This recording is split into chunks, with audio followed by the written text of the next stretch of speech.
Kau yang layak terima semua pujian, kemuliaan hanya bagi Tuhan.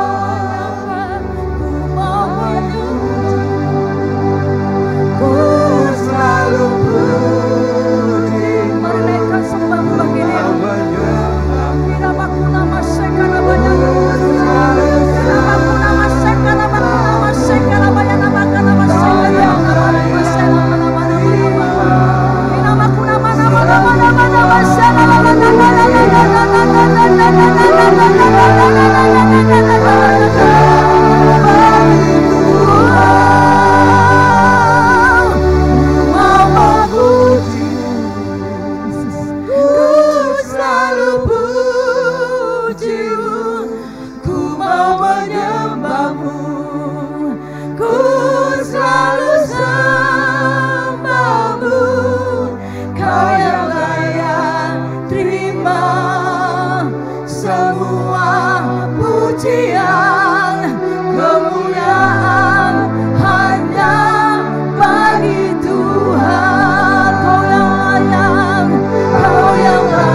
Dia.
Hebat, Engkau layak menerima pujian kami.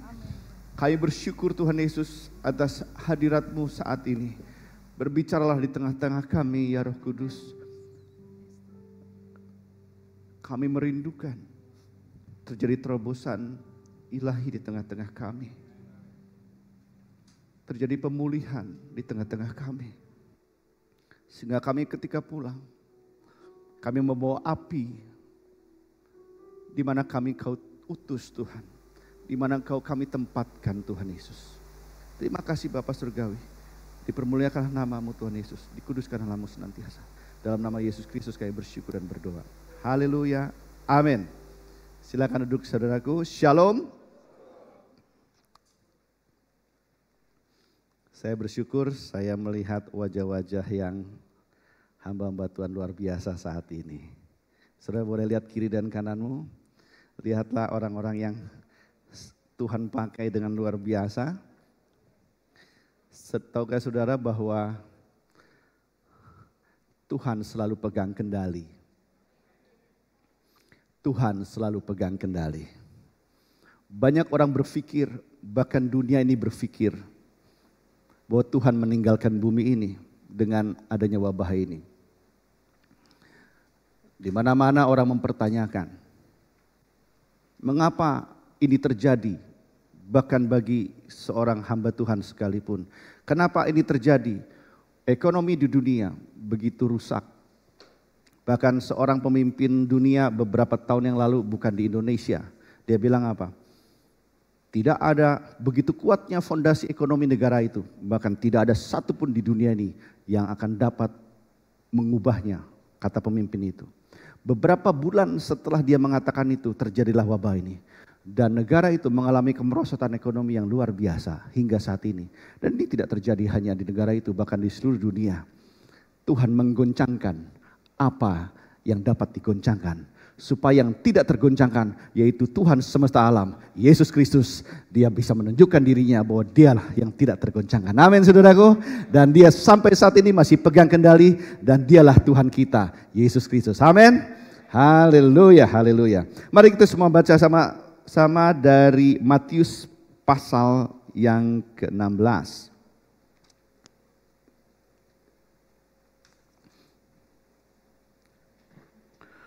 Matius pasal yang ke-16, ayat yang ke-13 sampai 20.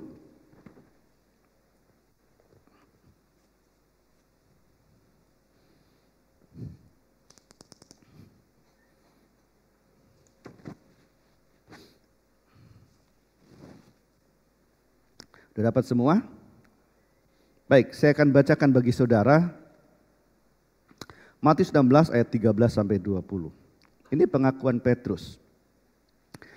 Setelah Yesus tiba di daerah Kaisarea Filipi, ia bertanya kepada murid-muridnya, kata orang, siapakah anak manusia itu? Jawab mereka, ada yang mengatakan Yohanes Pembaptis, ada juga yang mengatakan Elia, dan ada pula yang mengatakan Yeremia, atau salah seorang dari para nabi. Lalu Yesus bertanya kepada mereka, murid-muridnya maksudnya, tetapi apa katamu? Siapakah aku ini? Maka jawab Simon Petrus, engkau adalah Mesias. Engkau adalah Mesias, anak Allah yang hidup. Kata Yesus kepadanya, berbahagialah engkau Simon bin Yunus, sebab bukan manusia yang menyatakan itu kepadamu, melainkan Bapakku yang di sorga. Dan aku pun berkata kepadamu, engkau adalah Petrus, dan di atas batu karang ini aku akan mendirikan jemaatku, dan alam maut tidak akan menguasainya. Kepadamu akan kuberikan kunci kerajaan sorga. Apa yang kau ikat di dunia ini akan terikat di sorga. Dan apa yang kau lepaskan di dunia ini akan terlepas di sorga. Lalu Yesus melarang murid-muridnya supaya jangan memberitahukan kepada siapapun bahwa ialah Mesias.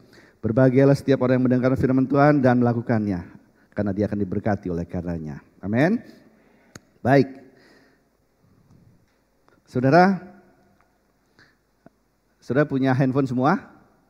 Saya yakin semua punya gadget ya. Buka di gadgetnya notes. Saya mau bertanya kepada saudara dan saudara, kita main top of mind, ya. Top of mind. Jadi ketika saya hanya satu pertanyaan, kalau saya bertanya maka saudara tulis jawaban saudara, apa yang terlintas pada saat itu tulis, ya, nggak usah dipikir-pikir, ya. Pertanyaannya sama. Jawabannya boleh satu kata, boleh satu kalimat, tapi nggak boleh banyak-banyak. Ya, dalam kalimat boleh beberapa kata. Ya, pertanyaannya seperti apa yang Yesus tanyakan pada saudara, pada Petrus. Pertanyaannya begini, menurut saudara, Siapakah Yesus itu? Tulis.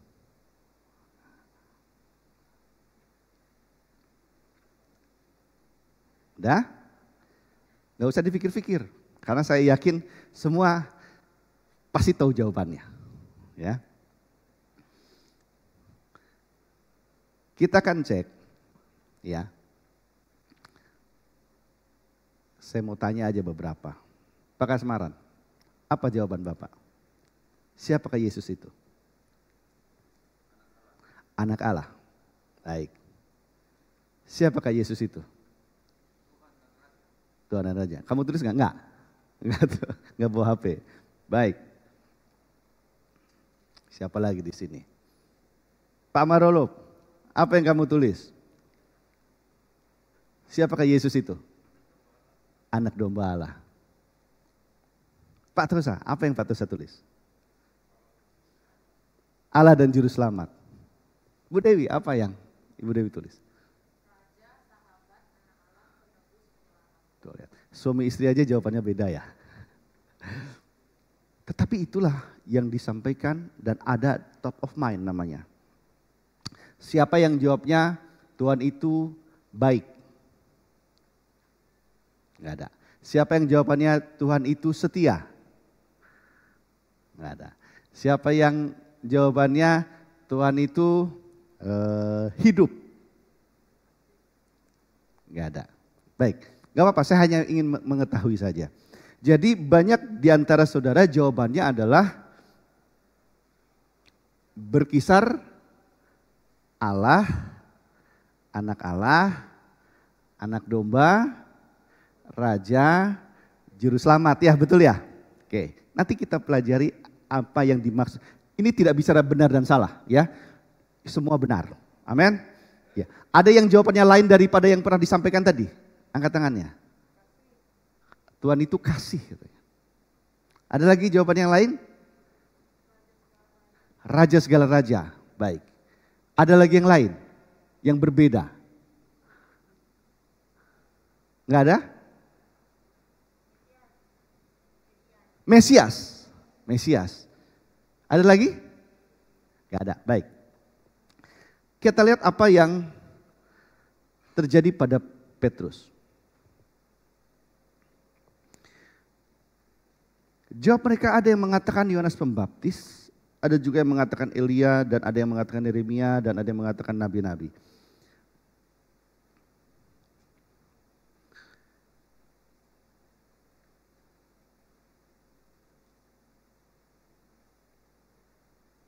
Baik. Saudara, makna pernyataan Petrus kepada Yesus atau jawaban Petrus kepada Yesus itu menjadi sebuah momentum atau tonggak demarkasi pelayanan Petrus ke depan. Ya.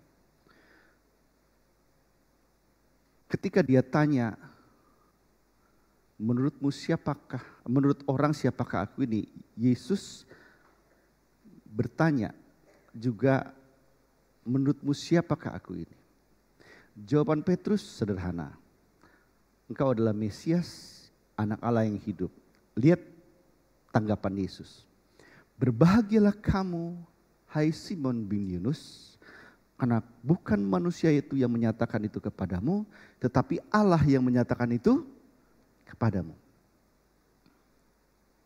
Yesus mau menyampaikan sesuatu bagi kita sebenarnya. Dan Yesus mau menyampaikan kepada yang lain, ada sesuatu yang khusus dalam diri Petrus. Petrus menjawab bukan dari hubungannya atau pengalamannya dengan pernyataan manusia yang pada saat itu digaungkan. Karena pada saat itu di kalangan para ahli Taurat, pada para imam dan pada orang Farisi, Mesias belum datang. Sehingga yang muncul di kalangan mereka adalah apa? Bahwa Yesus itu adalah nabi. Dia orang baik. Tetapi tidak ada satupun juga yang menyatakan bahwa Yesus itu adalah Mesias. Hasil hubungan dia dengan Bapa di surga dan hasil hubungan dia dengan Yesus menghasilkan sebuah pernyataan yang luar biasa. Dan itu yang dikatakan Yesus bahwa apa? Melalui pernyataan, hai kamu Simon dan Petra katanya, di atas pernyataanmu itulah aku akan membangun gerejaku dan alam maut tidak akan menguasainya. Lihat apa yang disampaikan ini, bahwa sebuah pernyataan dari hubungan kita dengan Tuhan itu menyatakan menyatakan sebuah apa namanya di sini ya, sebuah kuasa yang disampaikan Yesus bahwa gerejanya akan dibangun melalui pernyataan ini. Saya kembali lagi. Yang pertama adalah hubungan pernyataan Petrus memiliki makna pengalaman. Iya, sorry saya agak terdistract tadi. Tolong tutup itu. Tadi ada orang itu. Iya, agak terdistract. Baik. Hubungan pernyataan yang melalui yang saya ingin sampaikan pada saat ini, kita perlu membangun hubungan dengan Tuhan sehingga pernyataan-pernyataan kita lahir dari hubungan itu. Ya, saudaraku, saya bersyukur ada beberapa yang menyampaikan adalah bukan hanya Yesus itu hanya sebagai Tuhan. Ya, karena yang saya rindukan dan yang Tuhan rindukan adalah engkau berpengalaman dengan Tuhan setiap hari. Bukankah ketika kita setiap hari kita memiliki masalah-masalah? Ya, sebagai contoh, ketika wabah ini terjadi, beberapa di antara kita ada yang pernah kena COVID ya. Gitu. Ada yang mengaku kena COVID, ada yang juga tidak mengaku kena COVID. Karena tidak tahu dan tidak pernah ngecek gitu ya. Tapi katakanlah saudara yang kena COVID. Pada saat kena, bukankah begitu menakutkan ya pada saat kena? Karena apa? Karena informasi-informasi yang ada, itu kamu akan mati, kamu akan begini, kamu akan begini. Tetapi ketika kita lepas, apa yang terjadi? Ya, saya tanya sama Leo waktu itu, Leo sembuh ya. Saya tanya, Leo apa yang kamu rasakan? Waduh rasanya lega sekali. Iya, Tuhan itu penyembuhku katanya. Ketika dia menyatakan Tuhan itu penyembuhku, itulah suatu pernyataan ketika Yesus tanya, menurutmu siapakah aku nih? Yesus itu penyembuh. Perkataan itu lahir dari sebuah hubungan, lahir dari sebuah pengalaman. Lalu ada ketika kita hidup ya, ada konflik antara suami dan istri gitu ya. Terus tiba-tiba ya baru-baru ini ada konflik yang sangat terkenal ya.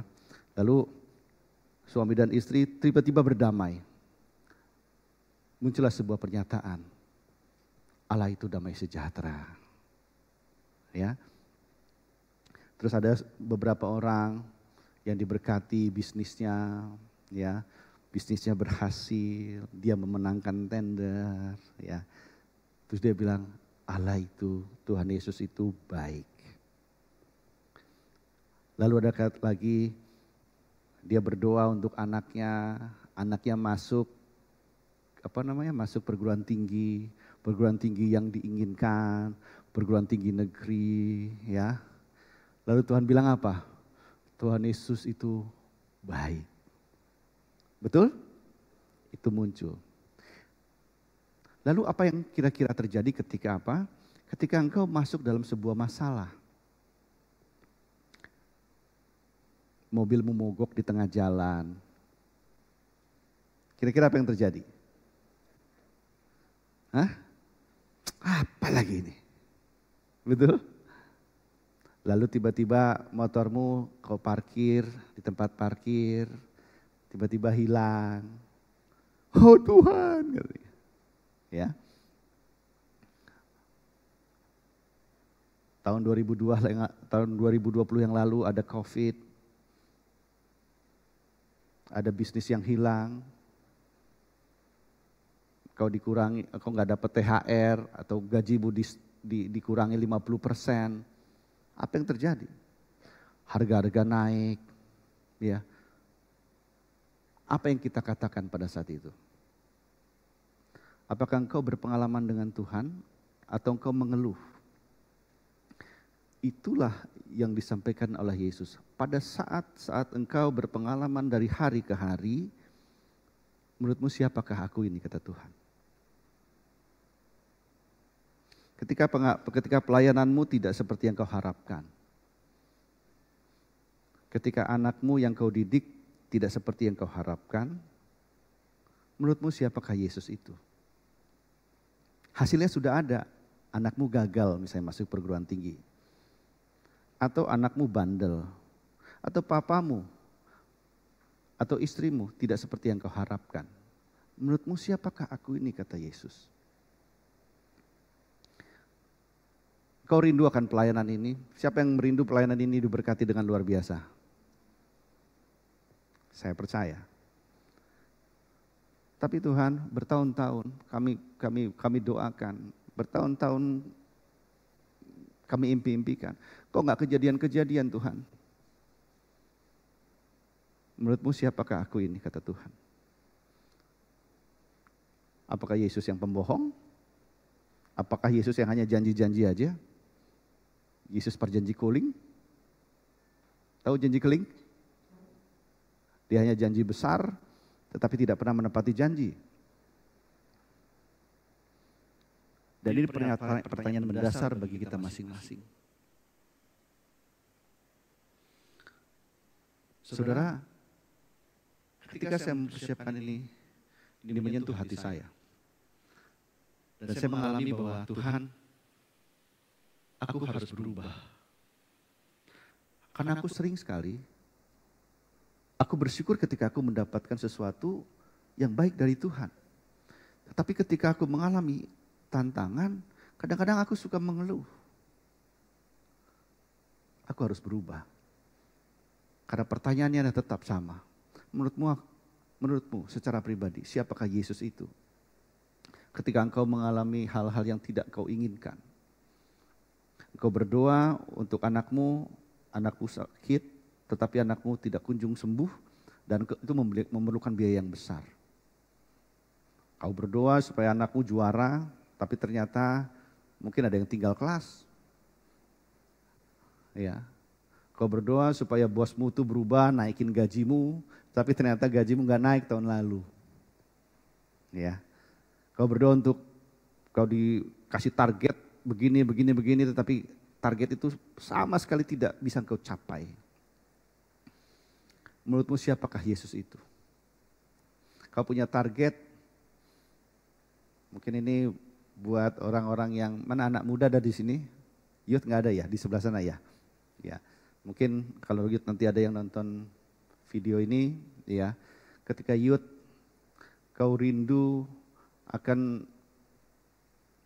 terobosan dalam studimu, tapi engkau tidak mencapainya. Menurutmu siapa Yesus itu? Ya, di sini mungkin ada orang yang mencari pekerjaan. Saudara, pertanyaan-pertanyaan itu pasti akan selalu ada. Tetapi kadang-kadang kita nggak mendengarkannya. Kita malah mengeluh dan akhirnya kita mengatakan, Tuhan, mana janjimu? Ya. Tapi satu hal yang Petrus berbeda dari yang lain. Dia bilang apa? Engkau adalah Mesias. Saudara tahu nggak apa arti Mesias?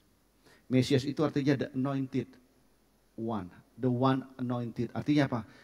Ini orang yang ditunggu-tunggu. Inilah Mesias yang ditunggu-tunggu. Untuk apa? Untuk membebaskan orang Israel dari penjajahan. Untuk membebaskan orang Israel dari penjajahan, dari penghukuman. Mereka semua menunggu Mesias itu. Dan Petrus katakan, engkau itu.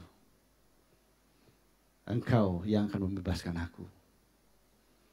Engkau anak Allah yang hidup itu. Orang masih menunggu, tapi aku tahu itu engkau.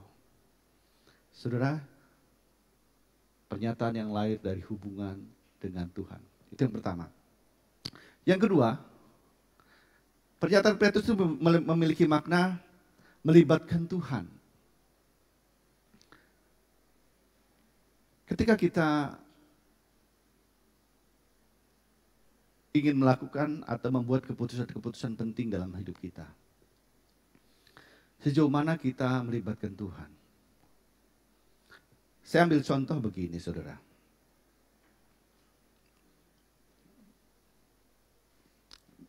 Ketika kita ingin, mungkin yang gampang adalah pada saat seorang anak SMA mau ambil perguruan tinggi mana. Coba perhatikan, yang sering terjadi, yang dibaca apa? Perguruan tinggi mana yang bagus? Lalu apa? Dia klik internet, jurusan-jurusan apa yang bagus? Lalu apa?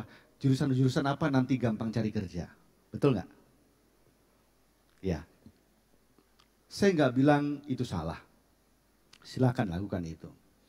Tetapi itu tidak boleh menjadi dasar membuat keputusan kalau engkau ingin melibatkan Tuhan. Jadikan itu sebagai pertimbangan-pertimbanganmu. Tetapi ketika engkau ingin mengambil keputusan, libatkanlah Tuhan. Itu yang pertama. Ya. Lalu kedua, misalnya ketika saudara memutuskan, ini mungkin dalam dunia bisnis, ya. Ketika engkau misalnya, wah aku ingin berbisnis gitu, ya. Bisnis apa yang ingin engkau geluti, ya. Saya ngalami itu dalam hidup saya. Saya begitu banyak dulu mencoba bisnis ini, ya. Saya pernah dulu rental mobil lah, saya pernah dulu inilah itu. Tapi akhirnya saya sadar, Tuhan, aku hanya trial and error. Akhirnya aku berdoa datang sama Tuhan, Tuhan, tuntun aku supaya aku memulai bisnisku dengan benar. Aku belajar melibatkan Tuhan dalam bisnisku.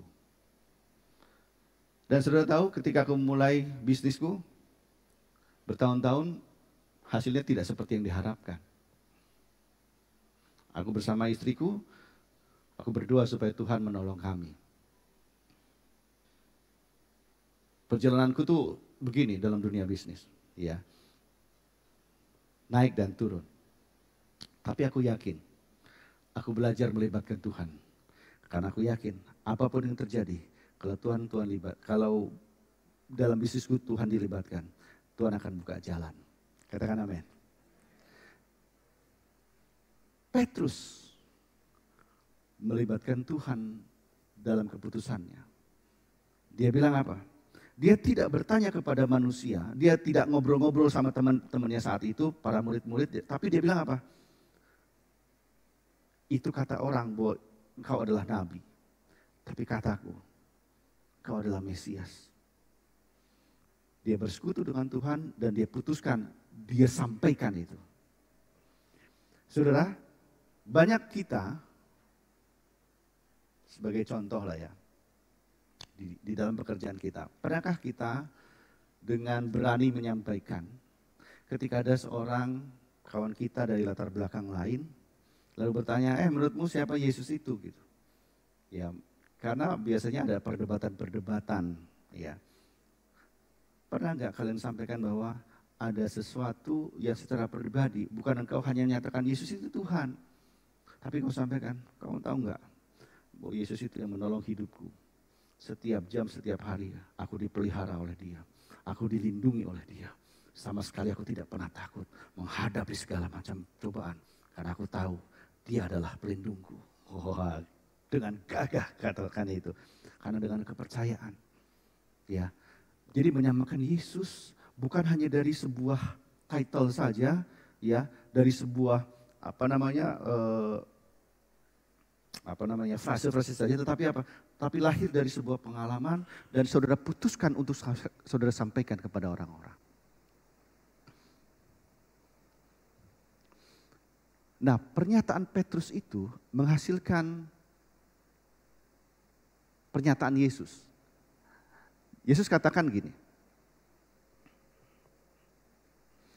Lalu Yesus bertanya, kata Yesus kepadanya, berbahagialah engkau Simon bin Yunus, sebab bukan manusia menyatakan itu kepadamu, melainkan Bapakku yang di sorga.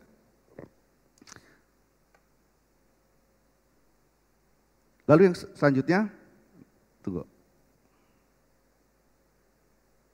Nah, ayat 18. Dan aku pun berkata kepadamu, engkau adalah Petrus dan di atas batu karang ini aku akan mendirikan jemaatku dan alam maut tidak akan menguasainya. Pernyataan Petrus menghasilkan sebuah pernyataan yang sangat fenomenal, yaitu apa? Dan di atas batu karang ini aku akan mendirikan jemaatku. Jadi bukan di atas Petrusnya, ya. Karena ini nanti tidak akan saya bahas di sini. Kamu Simon tetapi di atas batu karang ini katanya. Ya, di atas pernyataan bahwa yang tadi saya sampaikan, ya, aku akan mendirikan jemaatku dan alam maut tidak akan menguasainya. Wah, luar biasa. Katakan amin saudaraku. Alam maut tidak akan menguasainya. The kingdom of evil shall not prevail. Alam maut gak bertahan katanya. Di masa-masa ini banyak orang yang takut dengan kematian. Di masa-masa ini orang banyak takut malah dengan sesuatu yang bersifat maut saat ini. Tetapi firman Tuhan katakan, gereja Tuhan yang seperti ini, alam maut tidak menguasainya. Itu pertama saudaraku. Ya. Dampak dari hubungan dengan Allah dari Petrus itu menghasilkan suatu pernyataan Yesus, yaitu apa? Aku akan membangun gerejaku dan alam maut tidak menguasainya. Yang kedua, dikatakan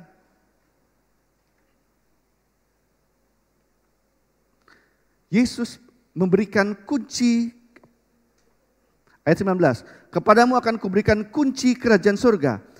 Apa yang kau ikat di dunia ini akan terikat di surga dan apa yang kau lepaskan di dunia ini akan terlepas di surga. Ada dua hal yang terjadi. Yang pertama,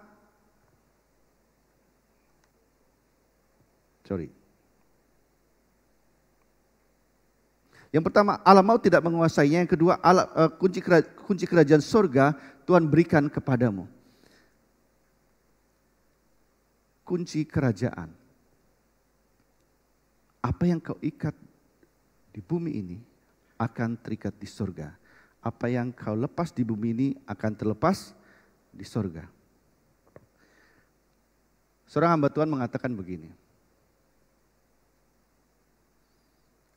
Segala sesuatu yang terjadi di alam, segala sesuatu apa yang akan terjadi ini sesungguhnya akan terjadi dulu di alam roh, maka dalam alam roh itu akan dimanifestasikan dalam alam nyata ini.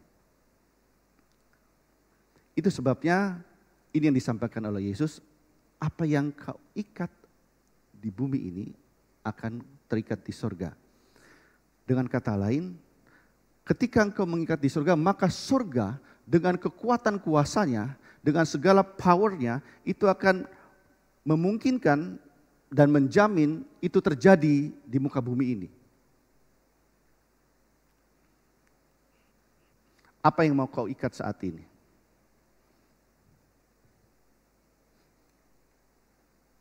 Apa yang mau kau lepas saat ini? Banyak kekhawatiran terjadi saat ini. Ya, saudara bisa lihat, bisa cek, ya, baik itu di sosial media, kekhawatiran akan ekonomi, kekhawatiran akan bagaimana prospek di tahun 2021 ini. Tidak menentu, ya katanya COVID sampai sekarang masih belum jelas, ya sampai tahun 2022 itu masih belum jelas, ya vaksin katanya masih belum ada secara full gitu ya, masih terhambat. Saya nggak tahu di sini siapa yang sudah vaksin? Oh, udah banyak ya? Oh belum ya, 1, 2, 3, 4, 5, 6, 7, 8, hanya 10 orang ya, 12, 13. Ya, dari berapa orang nih? Ada 100 ya, berarti kurang lebih baru 13% saja tervaksin. Ya. Banyak ketakutan seperti itu. Gereja yang bertumbuh harus berani mengatakan, melepaskan damai sejahtera. Melepaskan damai. Ya. Saudara, saya malah melihat begini. Sekarang yang banyak berkomentar di media sosial malah adalah orang-orang yang dari latar belakang lain yang justru membela kita banyaknya. Ya, mereka bicara tentang menolak intoleransi dan sebagainya.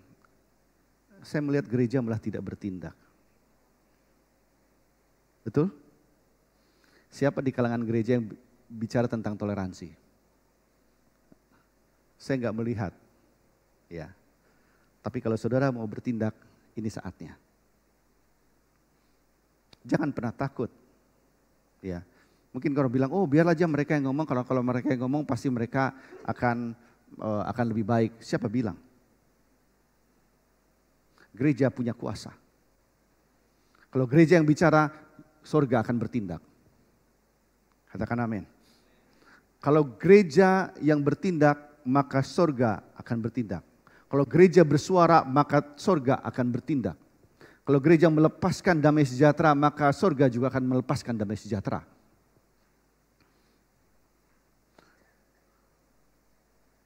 Tapi kita takut untuk bertindak. Atau kita mungkin tidak takut, tapi kita tidak tahu bahwa itu kita perlu bertindak. Tapi di saatnya saudara dan saya, ya, mungkin ada orang-orang di tempat ini ya yang pintar dalam ngetik-ngetik di media sosial gitu ya. Coba sampaikan. Ya.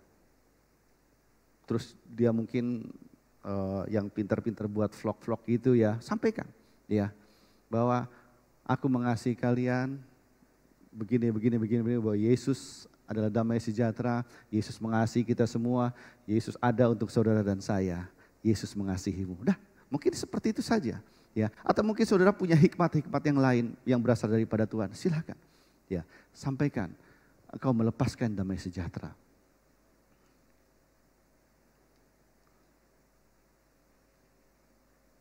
Ketika ada orang sakit, ini banyak sekali. Saya pernah ngomong sama beberapa orang, kenapa gereja Katolik tahun 1000 awal itu menjadi pusat dan diperhatikan oleh banyak bangsa pada saat itu. Karena pada saat di tahun 1000-an itu terjadi wabah juga. Tapi saudara tahu, gereja menjadi tempat orang-orang disembuhkan. Mereka banyak membawa orang yang sakit itu ke gereja. Dan gereja bertindak. Untuk apa? Untuk menjadi tempat orang-orang sakit dilayani.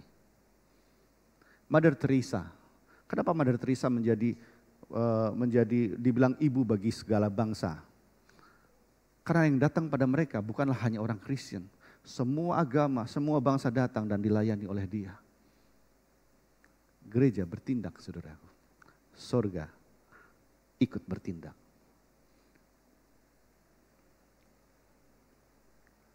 Kemana gereja pada saat wabah ini? Ikut sembunyi, saudara.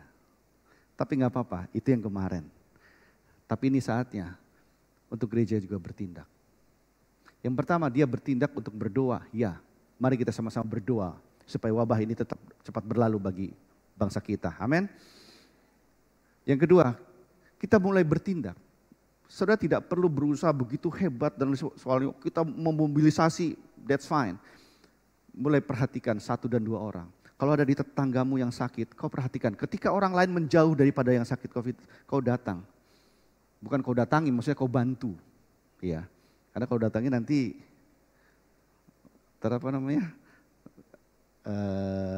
terpapar lagi ya. Enggak, tapi kau bantu. Ya, kau doakan. Apa yang bisa dibantu? Kalau dia perlu oksigen, kasih oksigen. Kalau misalnya dia perlu makanan, beri makanan. Ya, kau bantu. Sehingga apa? Mungkin bukan saat ini dia bertobat. Mungkin bukan minggu depan dia bertobat. Tapi one day, ketika Roh Kudus berbicara dalam hidup dia akan bertobat dan menerima Yesus Kristus sebagai Tuhan dan Juru Selamatnya. Gereja perlu bertindak. Apa yang mau kau lepaskan? Apa yang mau kau ikat? Kita bisa sama-sama mengikat virus ini. Amin. Kita ikat virus ini di dalam roh supaya cepat-cepat pergi dari Indonesia. Amin. Saudara yakin bisa terjadi? Saudara yakin bisa terjadi? Saudara yakin virus ini bisa cepat-cepat hilang dari Indonesia? Kita sama-sama berdoa. Ngikat satu tapi lepaskan yang lain gitu. Amin. Kita ikat dia secara roh, tapi kita lepaskan juga secara roh. Kita lepaskan kebaikan kita. Kita lepaskan apa yang ada pada kita. Jangan dikekepin terus. Ya. Saudara punya lebih, bantu. Ya. Saya selalu tanya sama istri biasanya, "Mah, ada yang bisa dibantu enggak?" gitu ya. Saya di Jakarta, saya punya perusahaan dan perusahaan saya punya CSR, ya. Dan hampir kurang lebih 80 orang yang terpapar COVID kami bantu. Kalau dia misalnya nggak punya, kadang-kadang ada satu keluarga dia nggak punya akses ke makanan keluar pada saat tahun lalu, kami bantu makanan, kami bantu itu, ada yang kami bantu tempat tinggal karena dia saat itu diungsikan ya, apartemen kami menjadi tempat orang itu isolasi mandiri. Kami belajar untuk menolong orang-orang seperti itu. Saudara, mari kita sama-sama. Kalau 1-2 orang, bahkan seluruh gereja di tempat ini mulai bertindak. Kalau satu bertindak, maka kurang lebih 100 orang akan mendapatkan pertolongan. Amin, saudaraku. Mereka akan mendengar nama Yesus itu. Kita akan melepaskan kasih Yesus itu kepada mereka.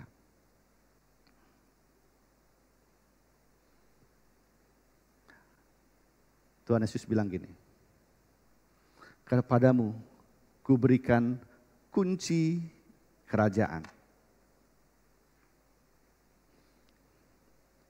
Apakah kamu mau ambil, saudaraku? Apa kunci kerajaan itu? Yang pertama, di atas pengakuan, aku akan membangun gerejaku dan gereja yang penuh kuasa. Alam maut tidak akan menguasainya. Yang kedua, kunci kerajaan itu apa? Apa yang kau ikat di bumi ini akan terikat di surga. Apa yang kau lepas di bumi ini akan terlepas di surga. Apakah kunci kerajaan itu saudara mau pakai? Atau saudara mau masukin saja di dalam kantong saudara? Ini saatnya untuk bertindak, saudaraku. Amin, saudara. Tolong pemain musik kita sama-sama nyanyi lagu "Selain Kau Tiada Yang Lain". Mari kita sama-sama menyembah Tuhan. Selain Kau tiada yang lain ada padaku di surga. Selain Kau tiada yang lain yang ku ingini di bumi, yang ku ingini di bumi. Sekalipun dagingku dan hatiku habis lenyap, gunung batuku dan bagianku,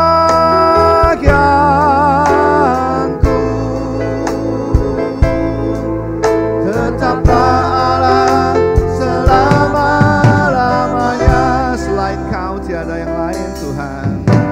Selain Kau tiada yang lain ada padaku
Aku akan membangun gerejaku dan alam maut tidak menguasainya. Yesus ingin supaya gereja tidak takut dengan maut.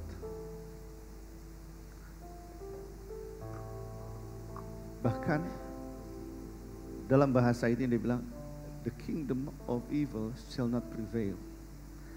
Alam maut itu gak bisa bertahan menghadapi gereja. Bukankah itu kuasa yang luar biasa, saudaraku? Bukankah kuasa itu yang diberikan pada kita kuasa yang luar biasa?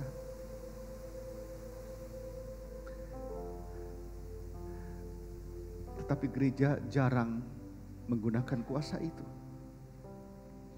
Bahkan gereja kadang-kadang terdesak, terhimpit. Dia terjebak dengan masalah keuangan, dia terjebak dengan masalah-masalah pribadi. Dia terjebak dengan masalah-masalah konflik yang ada di dalam gereja. Gereja harus bertindak keluar dari situ, amin. Dia harus bertindak dan berdiri, dia katakan, alam maut tidak akan menguasaiku. Karena Tuhanku Yesus berjanji seperti itu.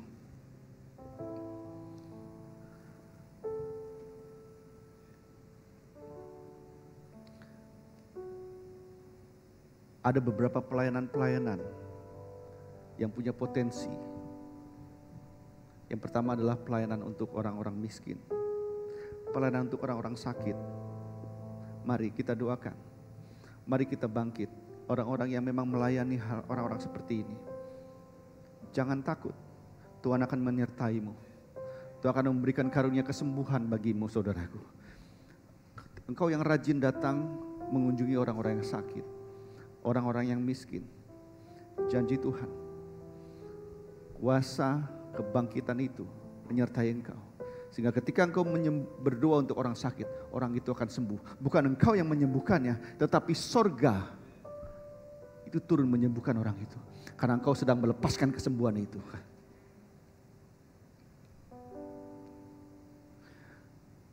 Orang-orang yang terikat oleh kebiasaan buruk. Orang-orang yang terikat dengan kuasa-kuasa jahat. Beberapa 10 tahun yang lalu, gereja ini begitu luar biasa menangani orang-orang seperti itu. Saya nggak tahu kenapa sekarang tidak. Tapi ini saatnya, mari kita bangkit kembali. Bukan berarti orang-orang terikat itu tidak ada, saudara. Tapi kita tidak datang kepada mereka untuk menyampaikan kabar baik. Bahwa kita bisa membebaskan orang-orang terikat itu. Oleh nama Yesus, nama yang sangat berkuasa itu. Apa yang kita lepaskan di bumi ini akan terlepas di sorga. Oh saudaraku, mari bangkit kembali. Datang pada Tuhan. Izinkanlah mereka datang kembali Tuhan Yesus. Izinkanlah kami juga datang kepada mereka. Orang-orang yang perlu kelepasan daripada keterikatan. Mereka akan terlepas. Oleh karena engkau menyampaikan, kau tidak perlu begitu luar biasanya. Kau hanya cukup datang, aku hanya menyampaikan kabar baik ini. Engkau akan terlepas. Dan aku akan melepaskan kuasa kebangkitan itu. Saudaraku, ini saatnya. Ya, banyak orang-orang yang sakit. Kita jangan berpikir hanya sakit COVID aja, karena belakangan ini orang COVID aja. Banyak orang yang sakit, orang yang sakit jantung, orang yang sakit ginjal, orang yang sakit cancer. Mereka membutuhkan saudara juga, bukan hanya kena COVID saja, saudaraku. Iya, mereka membutuhkan itu. Kau harus lepaskan kesembuhan itu, supaya mereka merasakan bagaimana Tuhan menyembuhkan mereka. Dan mereka mengatakan, ketika kau katakan setelah mereka sembuh, menurutmu siapakah Yesus itu? Mereka bilang, Yesus itu adalah penyembuhku. Amin. Orang-orang yang punya permasalahan suami dan istri, orang yang ribut terus, orang anak-anak yang sakit hati kepada bapaknya, engkau lepaskan damai sejahtera, kau lepaskan pengampunan. Kau lepaskan pengampunan supaya bapak-bapak mengampuni anaknya, anaknya mengampuni bapaknya, istri mengampuni suaminya, suami mengampuni istrinya. Sehingga apa? Damai sejahtera terjadi pada keluarga itu. Kau perlu lepaskan itu. Amin saudaraku. Ini saatnya, bukan ngomongin, oh tuh lihat tuh mereka ribut terus. Engkau tidak dikasih kuasa untuk ngomongin orang. Engkau dikuasa untuk mengikat dan melepaskan. Amin. Karena apa yang kau ikat di bumi ini akan terikat di surga. Apa yang kau lepaskan di bumi akan terlepas di surga. Itulah kunci kerajaan, kata Tuhan. Dan kunci kerajaan itu diberikan Tuhan kepada saudara dan saya. Amin. Apakah saudara mau menerimanya? Siapa yang mau bertindak mengambil kunci kerajaan surga pada saat ini? Amin, saudaraku. Haleluya. Ini saatnya untuk kau bertindak. Oleh sebab itu, apalagi yang kau inginkan selain Dia saat ini? Apalagi yang kau inginkan selain Dia? Hanya Engkau Tuhan yang kuingini. Hanya Engkau saja Tuhan. Selain Kau tiada yang lain. Ada padaku di surga. Selain Kau tiada yang lain. Yang ku ingini di bumi, yang ku ingini di bumi. Sekalipun dagingku dan hatiku habis lenyap, gunung batu dan bagianku,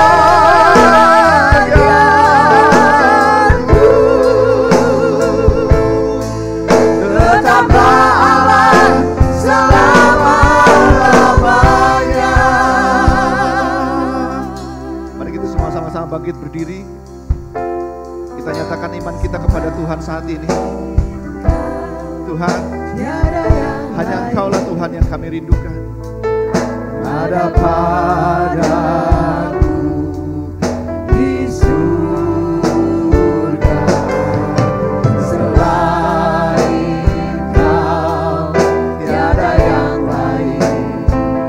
Yang ku ingini di bumi, yang ku ingini di bumi.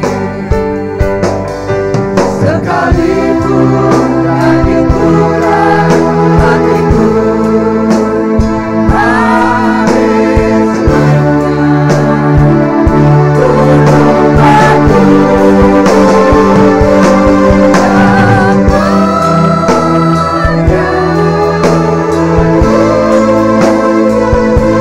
dan tetaplah Allah selama-lamanya. Sekalipun dagingku dan hatiku habis lenyap, gunung batu dan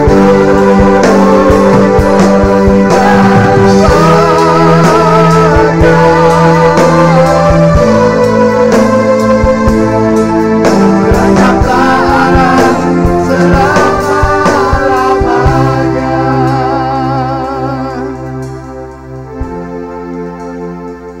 Saya percaya saat ini banyak di antara kita yang membutuhkan pemulihan dari Tuhan. Ini saatnya kau datang pada Tuhan saat ini.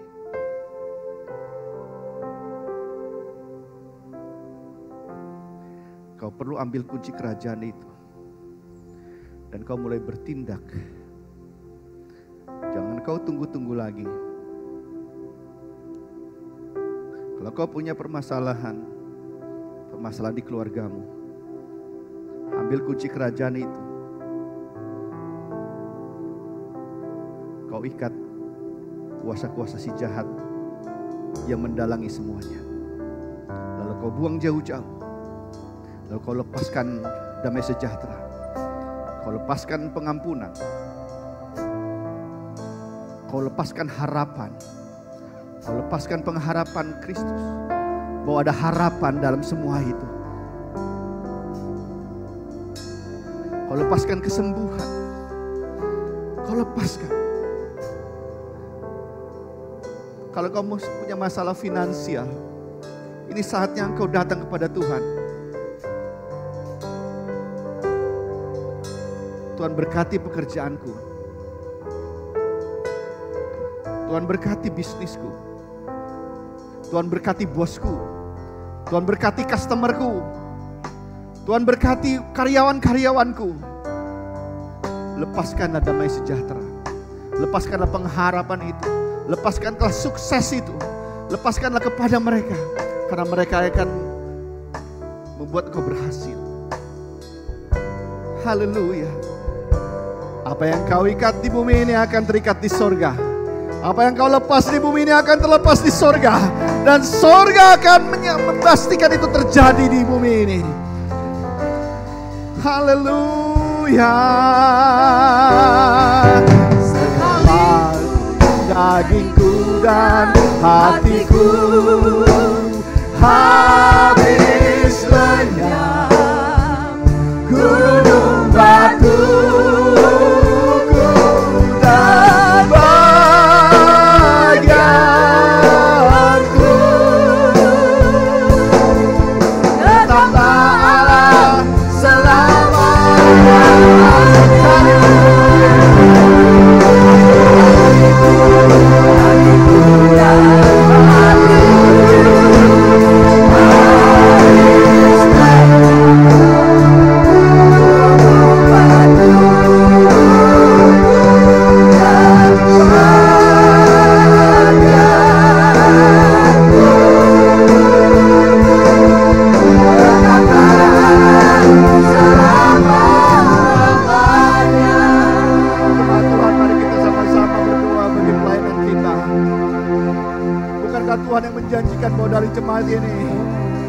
akan membawa kegerakan itu. Mari kita lepaskan kegerakan itu pada saat ini. Kita ikat semua penguasa-penguasa di udara, pemerintah-pemerintah di udara yang menghalangi selama ini. Dan kita lepaskan kuasa Allah yang bekerja. Oh, bagi kota kita Pekanbaru, bagi provinsi kita Provinsi Riau. Dalam nama Yesus, saat ini terlepaslah Tuhan anugerah dan kasih karunia-Mu bagi provinsi kami. Anugerah dan kasih karunia-Mu bagi kota kami. Terlepaslah ya Tuhan. Oh Jesus. Oh Jesus. Terlepaslah. Kami ambil kunci kerajaan itu. Dan kami mau berdoa, mau membela kota ini. Karena mereka membutuhkan Engkau. Oh,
nubuatan yang pernah Kau sampaikan di tempat ini, mimpi-mimpi yang pernah Kau sampaikan di tempat ini Tuhan Yesus, yang mungkin saat ini sempat terhambat. Saat ini kami mau melepaskannya Tuhan Yesus. Kami mau melepaskannya Tuhan Yesus di dalam nama Yesus. Kami mau melepaskannya bagi setiap pelayanan-pelayanan yang ada, bagi pelayanan EW. Kami mau melepaskan mimpi-mimpi itu. Terjadilah Tuhan. Bagi pelayanan praise and worship, kami mau lepaskan mimpi-mimpi itu. Bagi Bapak Sion, terlepaslah kembali mimpi-mimpi itu Tuhan. Bagi youth community, terlepaslah Tuhan. Bagi pelayanan bagi orang miskin, terlepaslah. bagi pelayanan doa, terlepaslah. Oh Jesus, we shout unto you.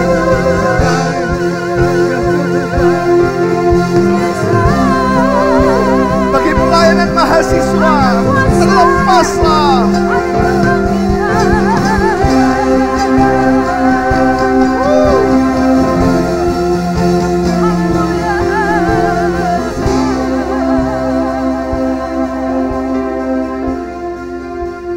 Kami berdoa juga Tuhan, sungguh Tuhan. Kami berdoa untuk para pendeta pelayanan ini Tuhan. Tuhan pulihkan, Tuhan bangkitkan, Tuhan bangkitkan. Terlepaslah kuasa Allah bagi mereka semua. Bagi pastor kami, Pastor John Daniel, terlepaslah kuasa ilahi Tuhan. Terlepaslah Tuhan Yesus. Bagi para gembala-gembala wilayah, terlepaslah Tuhan. Bagi calon pelayan, bagi jemaat, bagi rayon-rayon, terlepaslah kembali Tuhan Yesus. Kami melepaskan damai sejahtera.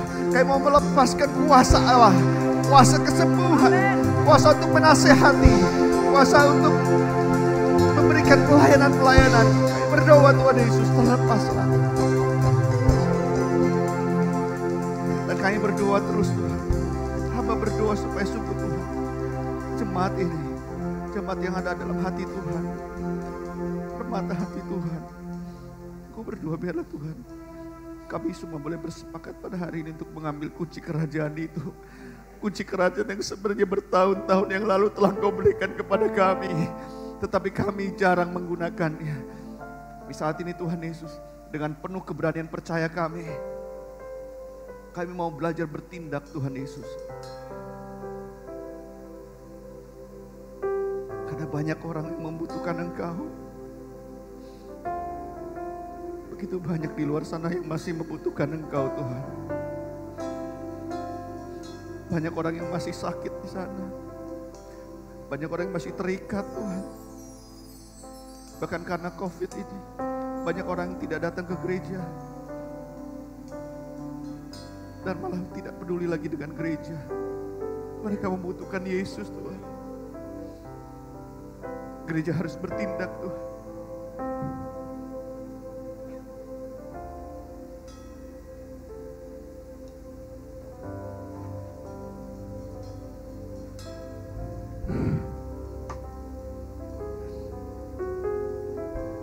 Mari saudaraku sama-sama kita datang.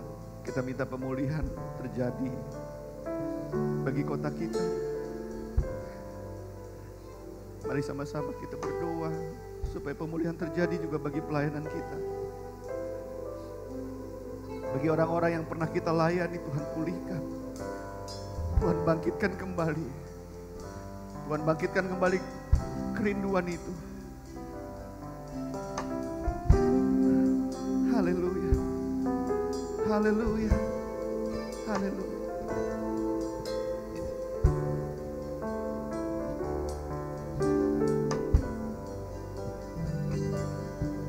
Selain Kau tiada yang